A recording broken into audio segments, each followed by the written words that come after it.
Si estás viendo este video por primera vez, quiero darte la bienvenida a este espacio en nuestro Core Group. Somos un grupo de creyentes que se está preparando y planeando la iniciación de una nueva iglesia en la ciudad de Bogotá. Mi nombre es Oscar Pardo y voy a ser tu guía en este espacio que creamos para adorar y cantar a Dios y también para escuchar su palabra predicada.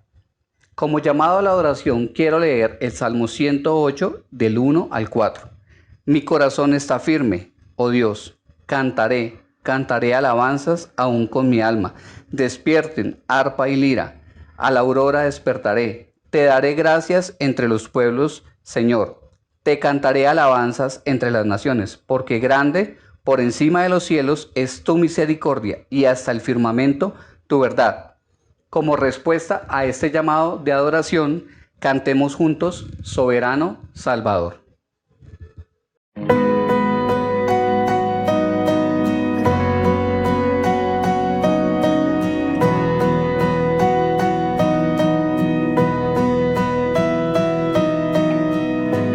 No temeré, pues en tu amor seguro estoy, tu salvación eterna es, eres fiel. Mi corazón confía en ti, mi guardador, tu gracia es sin condición, eres fiel. Ni la vida o la muerte podrá separarme de ti, Señor.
alto precio pagaste, mi alma compraste.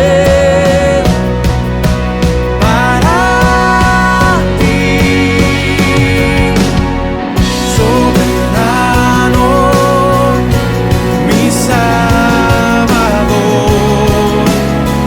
solo en Él yo confiaré, poderoso, mi Redentor, toda mi vida entrego, soberano, mi Salvador, solo en Él yo confiaré, poderoso, mi Redentor, toda mi vida entrego, mi vida entrego.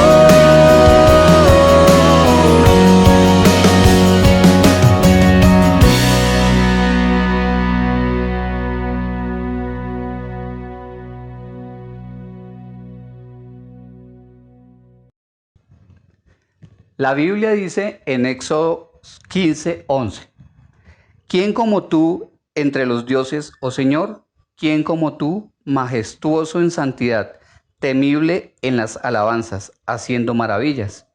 Nadie se compara al Dios que nosotros adoramos. No hay nadie como Él, no existe nadie como Él. Por esto los invito a que cantemos juntos el Dios que adoramos.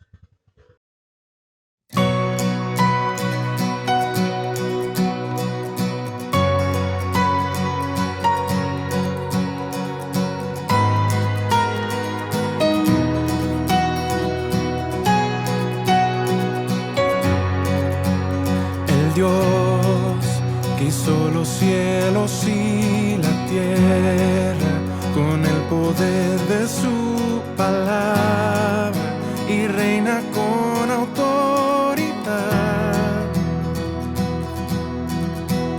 El Dios que aún los vientos le obedecen, una palabra es suficiente para los muertos levantar.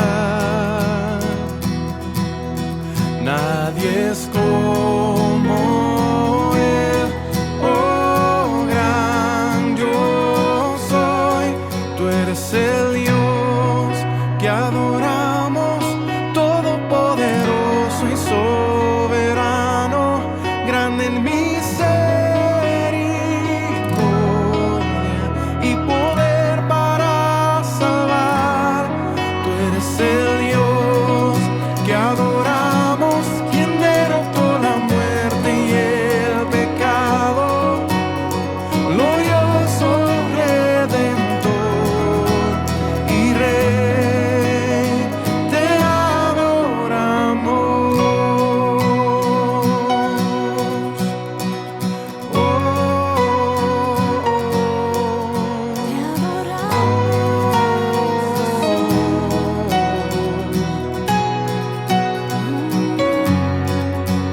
El Dios que descendió desde su trono para llevar sobre sus hombros nuestra culpa y transgresión. Jesús, exaltado sobre todo, nombre sobre todo nombre, solo en Él hay salvación. Nadie es como Él, oh gran yo soy. Tú eres el Dios que adoramos, todopoderoso y soberano, grande en misericordia y poder para salvar. Tú eres el Dios que adoramos, quien derrotó la muerte y el pecado,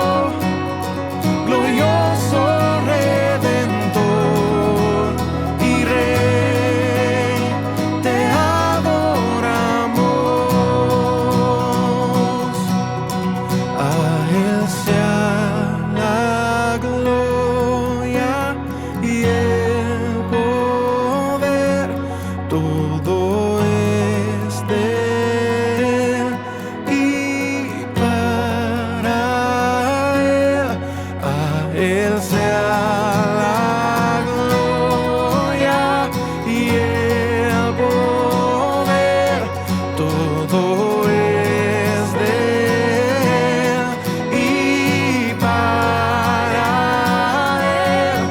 Tú eres el Dios que adoramos, todopoderoso y soberano, grande en misericordia y poder para salvar.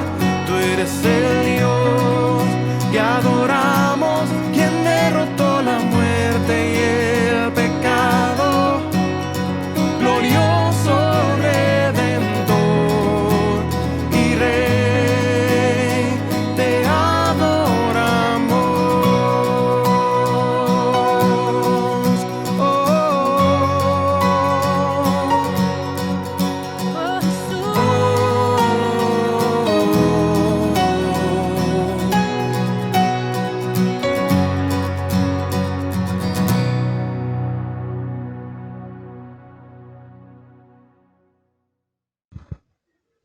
Antes de que pasemos a nuestra reflexión bíblica, quiero invitarles a que me acompañen a orar. Vamos a orar primero para exaltar a Dios, después oraremos por nuestro core group y finalmente para que Dios bendiga la palabra que hoy se va a compartir. Oremos. Dios, te damos muchas gracias por la oportunidad de conocerte. Te pedimos en este momento que tú bendigas nuestras vidas con el conocimiento de tu palabra, que podamos exaltarte en todo tiempo, que los atributos que son parte tuya los podamos conocer para entender cada vez más cómo adoramos y cómo te conocemos, Dios. Te pedimos en el nombre de Jesús, Señor, que bendigas también el core group, que bendigas a cada persona que hace parte de este grupo, a cada persona que está escuchando las reflexiones, Señor, que está conectado con el core group, que podamos crecer, Señor, que podamos ver cómo el evangelio crece en medio de cada corazón, Dios. Y te pedimos para que la palabra de hoy, Espíritu Santo, tú la puedas bendecir y que tú la lleves a cada corazón, Señor, que el entendimiento del evangelio pueda producir vida y crecimiento espiritual, Señor, en cada una de las personas. Te damos muchas gracias, Señor, por la oportunidad de oír tu palabra en este momento y te pedimos que tú nos bendigas con disposición, Señor, y que también bendigas a nuestro pastor en la dirección y en la enseñanza de este mensaje. Te damos muchas gracias en el nombre de Jesús. Amén y amén. Hola, un saludo muy especial a todo el core group de Plantación. Nos sentimos muy felices y animados de poder meditar junto a ustedes en la palabra de Dios, aún a pesar desde la distancia. Como se los anunciamos a lo largo de la semana, hoy vamos a comenzar una serie expositiva sobre el Evangelio de Marcos. Así que si ustedes están tomando nota, esta enseñanza la he titulado Una introducción al Evangelio de Marcos. Una introducción al Evangelio de Marcos. Esta introducción tiene dos objetivos fundamentales. El primero es darte la información suficiente para que conozcas mejor este Evangelio, para que te familiarices con él. El segundo objetivo de esta introducción es despertar en ti un interés genuino por este libro. Mi oración es que a través de esta introducción el Espíritu Santo despierte un deseo profundo en tu interior por conocer a Jesús a través de su palabra. Así que, habiendo dicho esto, yo dividí la introducción en tres encabezados o en tres puntos. El primero es una información introductoria. El segundo nos da algunos datos básicos esenciales sobre el Evangelio de Marcos y el último nos regala algunos aspectos a meditar sobre este libro. Así que, sin más preámbulos, vayamos al primer encabezado. Información introductoria. Cuando tú observas la Biblia, te das cuenta que los primeros 4 libros del Nuevo Testamento son Mateo, Marcos, Lucas y Juan.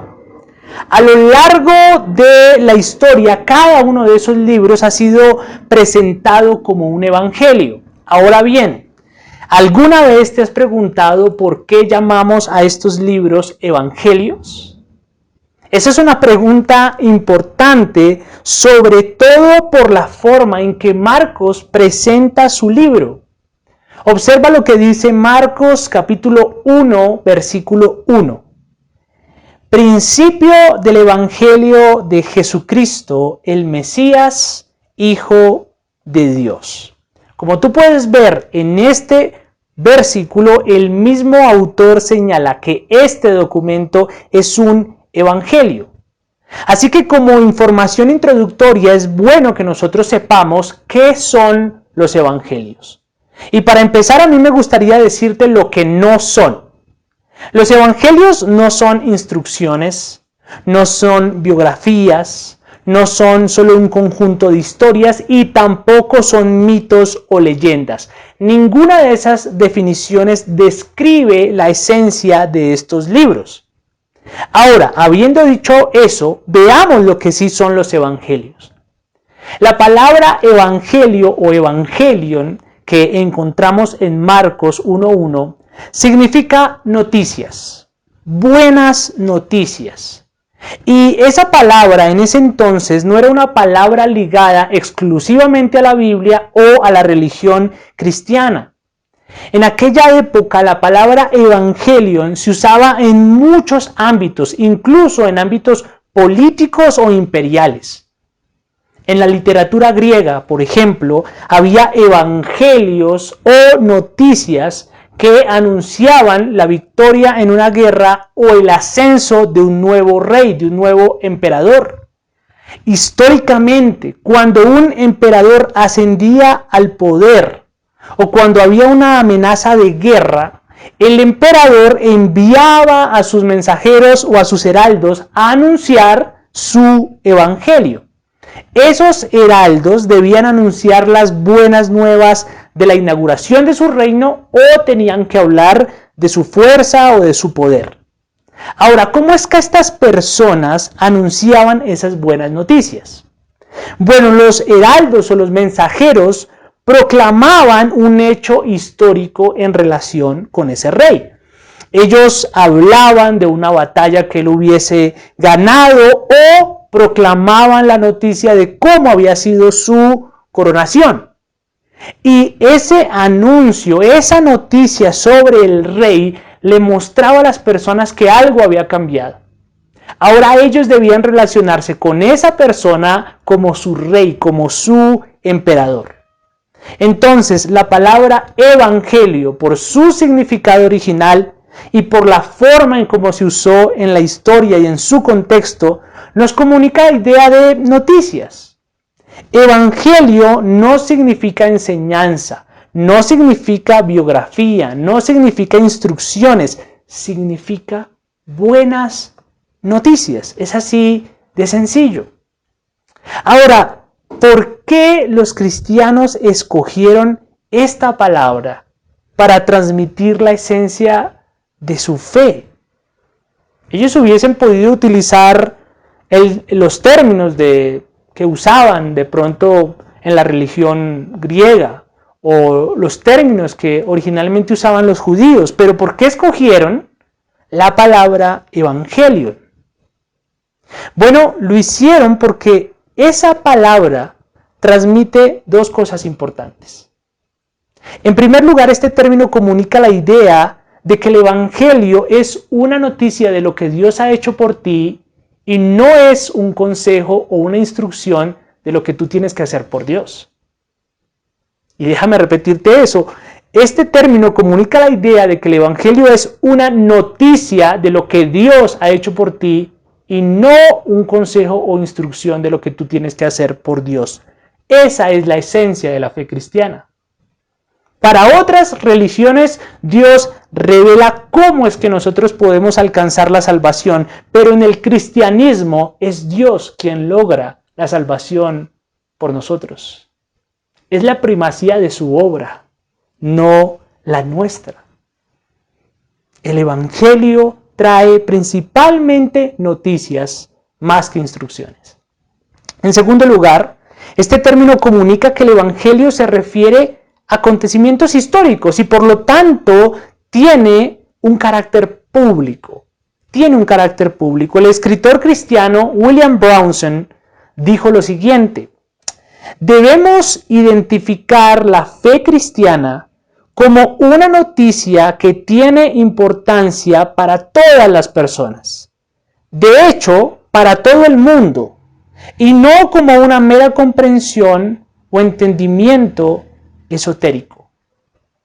Entonces, si la fe cristiana es una noticia que cuenta hechos históricos reales, eso quiere decir que es importante para todo el mundo, para todas las personas, no solo para algunas. No es conocimiento místico especial para cierto tipo de gente, es una noticia histórica para todos. El Evangelio nos dice que Jesús vivió, murió y resucitó por nosotros. Si esos eventos históricos de su vida no ocurrieron, entonces el cristianismo no funciona, no es real. Pero si Jesús vino históricamente, si de verdad Él murió y resucitó de entre los muertos, entonces tú y todos los demás deben reconocerlo y deben creer en Él. Si Él es quien dijo ser, tú debes rendirte ante Dios, tú debes rendirte ante Él. Así como las personas escuchaban el evangelio de estos emperadores y entendían que su vida había cambiado, que ahora las cosas eran diferentes y alguien era su rey, bueno, así mismo ocurre con nosotros. En síntesis, si vamos a estudiar el Evangelio de Marcos, debemos entender que este libro es un registro de las buenas noticias acerca de Jesucristo y esas noticias nos narran lo que Él hizo por nosotros. Y si tú crees que lo que vamos a ver en este libro en realidad ocurrió, si estos hechos históricos son reales, entonces tú no tienes alternativa. Tienes que rendir tu vida ante Cristo. Segundo encabezado. Datos básicos esenciales. En este punto yo voy a brindarte alguna información muy básica con respecto al Evangelio de Marcos. Datos como fecha, autor, audiencia original y estructura. Son datos, pero son importantes y hay que conocerlos para familiarizarnos mejor con este Evangelio. Así que hablemos un poquito acerca de la fecha en que pudo haber sido escrito este Evangelio. Los estudiosos afirman que este Evangelio pudo haber sido escrito antes del año 65 después de Cristo. Eso significa que Marcos estuvo escribiendo sobre sucesos que ocurrieron apenas 20 o 30 años antes. Y conocer esto es muy importante porque le da de alguna forma muchísima sustancia, muchísima firmeza a este Evangelio. Si este libro se escribió 25 o 30 años después de los sucesos que Marcos registra, entonces eso significa que para cuando él escribió, habían muchísimos testigos oculares vivos que presenciaron lo que Marcos estaba narrando. Y eso tiene dos implicaciones. La primera es que nos muestra que el autor tenía muchas fuentes confiables a las cuales podía acudir para redactar un relato preciso. Y lo segundo es que nos muestra que había un control que hacía muy difícil que Marcos inventara algún relato. Si él se hubiese inventado algo que no fuese cierto, muchísimas personas hubiesen censurado a Marcos, muchísimos testigos oculares lo hubieran refutado, pero no existe ninguna censura en contra de este evangelio. Ningún testigo ocular negó lo que Marcos escribió. Para que podamos entender un poquito el valor de esto, Imagínate por un momento que alguien escribe un libro sobre un meteorito que cayó en la ciudad de Bogotá en el año de 1990. Y ese meteorito destruyó la Torre Colpatria y mató a miles de personas. Bueno, si ese fuese el caso, muchas personas que vivieron en los años 90 y que aún siguen con vida refutarían perdón, se me ha enredado la lengua, censurarían el libro. ¿Por qué? Porque lo catalogarían como información falsa. Bueno, como se los dije, eso no sucedió con el Evangelio de Marcos. Nadie refutó lo que él escribió.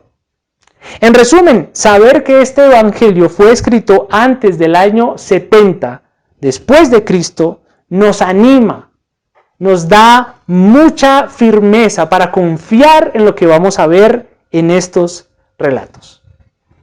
Ahora, eso en cuanto a la fecha, pero ¿qué podemos decir acerca del autor? ¿Quién escribió este Evangelio? El autor nunca se nombra a sí mismo dentro del Evangelio. Sin embargo, el testimonio unánime de los primeros padres de la iglesia, que eran personas que conocieron a los apóstoles y a sus discípulos, era que el autor de este Evangelio fue un hombre llamado Juan Marcos, quien fue un amigo del apóstol Pedro. De hecho, la casa de Marcos era un lugar de reunión que frecuentaban los apóstoles en los primeros tiempos de la iglesia, después de Pentecostés, por allí en Hechos, capítulo 12, versículo 12, podemos ver algo de esto. Marcos era primo de Bernabé, fue compañero de Pablo y participó en algunos viajes con ellos. Pero más tarde en su vida, Juan trabajó con el apóstol Pedro y estaba con Pedro en Roma cuando él murió bajo la persecución de Nerón, allí alrededor del año 60 después de Cristo. Ahora, permítanme leerles un testimonio de uno de los padres de la iglesia que confirma la autoría de Marcos. En el año 140 después de Cristo, Papias escribió lo siguiente: Marcos, habiéndose convertido en el intérprete de Pedro, escribió todo lo que recordaba de las cosas dichas y hechas por nuestro Señor, pero sin embargo no en orden. Entonces, Juan Marcos escribió lo que el apóstol Pedro le transmitió. Así que, en cierto sentido, podría decirse que este también es el Evangelio según San Pedro. De hecho, este Evangelio comienza cuando Pedro entra en la vida de Jesús, y eso es al inicio de su ministerio. Así que el autor recibió su información de fuente muy confiable, y aunque no escribió los relatos en forma cronológica, los padres de la iglesia afirman que Juan Marcos tuvo muchísimo cuidado de no omitir nada y tuvo muchísimo cuidado de no agregar ficción a los relatos.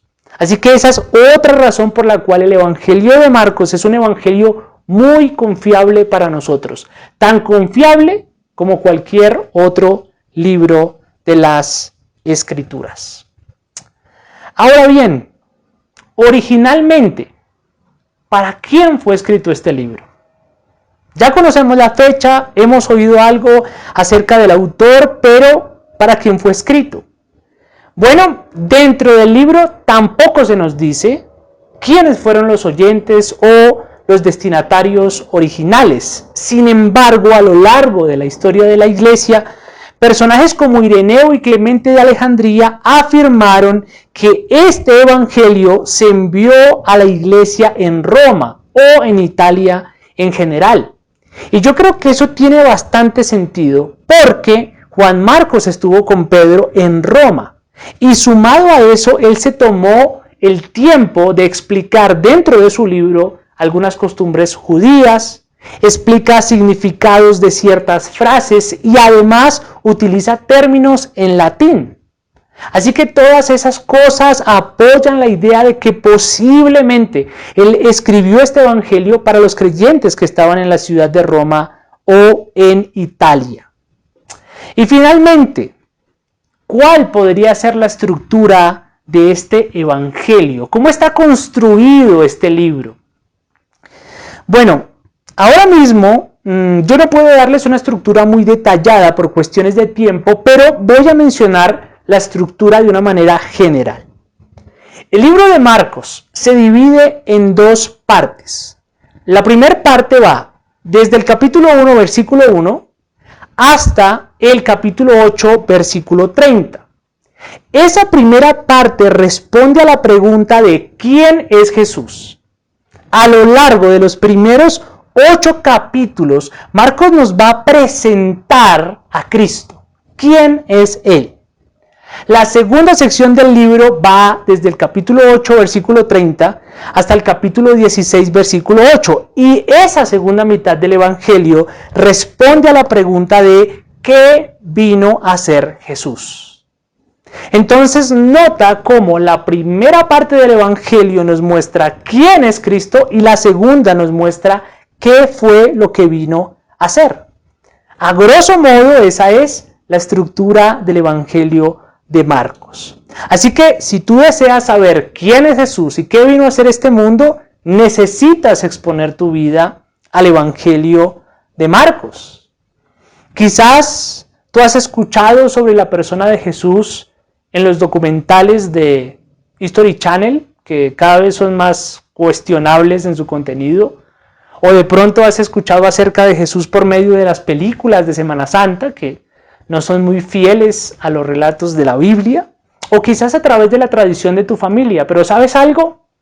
Ni la tradición familiar, ni los documentales, ni las películas de Semana Santa pueden presentarte al Hijo de Dios como lo hace la misma palabra del Señor. Al exponerte a este evangelio inspirado por el Espíritu Santo, tú tienes la oportunidad de escuchar al Señor mismo diciéndote por medio de la Biblia quién es Él. Y no hay fuente más confiable que esa, no hay fuente más confiable que la Biblia misma. Dios mismo se va a revelar a tu vida a través de su palabra. Y eso es esperanzador. ¿Sabes por qué? Porque la palabra de Dios transforma vidas. El Evangelio tiene poder para salvar. Así que yo te animo a que no te pierdas esta serie del Evangelio de Marcos, ¿ok?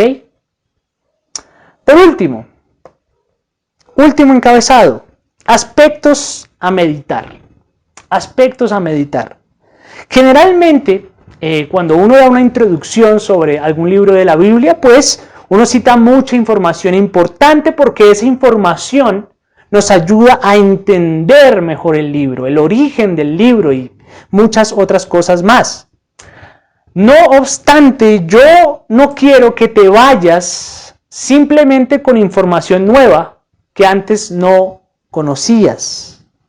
Mi deseo es que tú puedas meditar también en ciertos aspectos importantes que van a confrontar tu vida. A medida que nosotros veamos este evangelio, va a haber cosas que van a ir hacia tu corazón y te van a confrontar. Van a llevar a que analices tu fe. Y en este último encabezado yo quiero hablarte de dos aspectos que muy seguramente van a confrontar nuestras vidas en el estudio de este libro. El primer aspecto es el aspecto invertido del reino. El aspecto invertido del reino. Hay algo paradójico en esto y déjame explicarlo.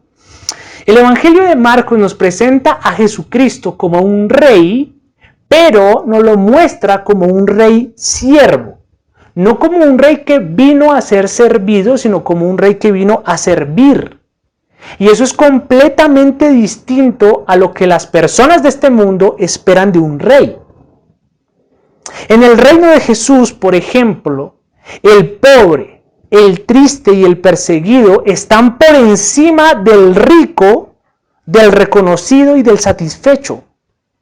En otras palabras, los primeros son los últimos o serán los últimos. Eso es inverso a la forma en cómo funciona el mundo, ¿verdad? Es diferente, es distinto. Ahora, ¿cómo confronta ese aspecto inverso del reino nuestras vidas? Bueno, si nosotros hemos sido impactados y transformados por el Evangelio de Cristo, y Cristo siendo rico, se hizo pobre, y si Cristo siendo el más grande de todos, se hizo siervo de todos, si Él triunfa sobre el pecado, no acumulando poder, sino más bien sirviendo sacrificialmente, si Él gana perdiéndolo todo, esa paradoja, ¿verdad? ¿Cómo nos enseña que debemos vivir?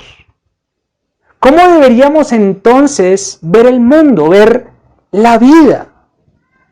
Mira, este evangelio nos va a mostrar una inversión total de la manera en cómo piensa este mundo. Este mundo valora el poder, valora el reconocimiento, la riqueza, la fama y la comodidad. Sin embargo, el Evangelio de Marcos te va a mostrar que el reino de Dios es completamente distinto a los valores de este mundo. El Evangelio crea una nueva comunidad de personas que se sirven las unas a las otras. Personas que no persiguen el poder. Personas que no están detrás del reconocimiento, que no están buscando estatus, que no quieren hacerse ricos a costa de los demás. La comunidad transformada por el Evangelio busca dar su vida por otros. Es una comunidad que piensa y actúa de manera distinta, de manera inversa a cómo funciona el mundo. Así que prepárate. ¿Por qué? Porque este evangelio va a sacudir la forma en cómo entiendes a Dios, en cómo te entiendes a ti mismo y en cómo entiendes el mundo.